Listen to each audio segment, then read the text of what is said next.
তোমার হাতে কি তুমি আমাকে একটুও থ্যাংক ইউ দিলা না? তোমাকে আমি 2টা চকলেট দিলাম।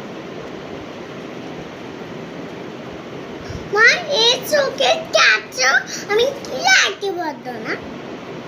কি পদ্মা না?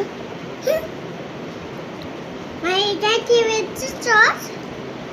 এটা তো আমার ছিল, তোমার জন্য না তো, এটা তো আমার ছিল, তুমি তো খেয়ে ফেললা। এটা আমার, এটা কি হচ্ছে? তুমি আমার চকলেট কেন নিয়েছো? এটা তো আমার চকলেট। আমার চকলেট। আর ওইটা? এটা আমার চকলেট। সব তোমার? আমাকে দিবে না? না। আমার লাগবে না? না। আমি কান্না করি? দাও।